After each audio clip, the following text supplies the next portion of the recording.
একটি আগ্নেয়াস্ত্রের বুলেট কি একটি আদর্শকে স্তব্ধ করতে পারে? গত 12 ডিসেম্বর বিজয়নগরের রাজপথে যে গুলির শব্দ শোনা গিয়েছিল তার প্রতিধ্বনি আজ কেবল ঢাকার শাহবাগে নয়, বরং পুরো দেশের মানুষের হৃদয়ে ক্ষোভ আর শোকের আগুন জ্বালিয়ে দিয়েছে। ইনকিলাব মঞ্চের মুখপাত্র এবং জুলাই গণ অভ্যুত্থানের সম্মুখ সারির যোদ্ধা শরীফ ওসমান হাদী আর নেই। সিঙ্গাপুর জেনারেল হাসপাতালে চিকিৎসাধীন অবস্থায় তার জীবন প্রদীপ নিভে গেলেও তিনি পেছনে রেখে গেছেন এক উত্তাল রাজনৈতিক আগ্নেয়গিরি। শরীফ ওসমান হাদীর জীবনাবসানের এই বিষাদময় অধ্যায় শুরু হয় বিজয়নগরে একটি সাধারণ গণসংযোগ চলাকালে। প্রত্যক্ষদর্শীদের বয়ান অনুযায়ী একটি চলন্ত মোটরসাইকেল থেকে অতর্কিতে চালানো সরাসরি তার মাথায় বিদ্ধ হয়। ঢাকা মেডিকেল এবং এভারকেয়ার হাসপাতালের সীমানা পেরিয়ে উন্নত চিকিৎসার আশায় তাকে এয়ার অ্যাম্বুলেন্সে সিঙ্গাপুরে নিয়ে যাওয়া হলেও চিকিৎসকদের প্রাণান্তকর চেষ্টা শেষ পর্যন্ত ব্যর্থ হয়। তার সহযোদ্ধাদের মতে ভারতীয় আধিপত্যবাদের বিরুদ্ধে লড়াইয়ে তিনি একজন অকুতোভয় বিপ্লবী ছিলেন, যাকে তারা শহীদ হিসেবে আখ্যা দিচ্ছেন। বৃহস্পতিবার রাতে হাদীর মৃত্যু ছড়িয়ে পড়ার সাথে সাথেই রাজধানী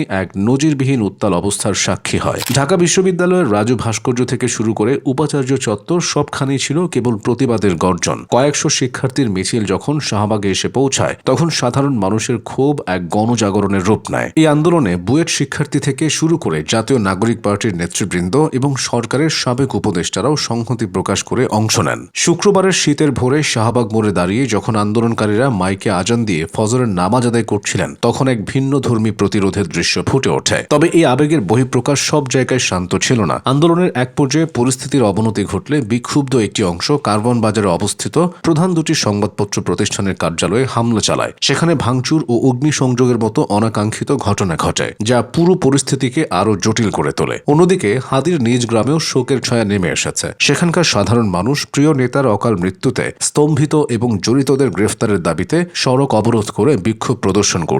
শরীফ ওসমান হাদীর বিদায় কি দেশের চলমান রাজনৈতিক অস্থিরতার একটি চরম পরিণতি? শাহবাগের অবরোধ আর মানুষের চোখের জল অন্তত সেই প্রশ্নই তুলে ধরেছে। দোষীদের দৃষ্টান্তমূলক শাস্তি এবং তার সুষ্ঠু বিচার না হওয়া পর্যন্ত রাজপথ ছাড়বেন না বলে আন্দোলনকারীরা যে অঙ্গীকার করেছেন তা ইঙ্গিত দিচ্ছে যে হাদীর মৃত্যু কেবল একটি বিয়োগান্তক ঘটনা নয়, বরং এটি একটি দীর্ঘমেয়াদী সংগ্রামের সূত্রপাত।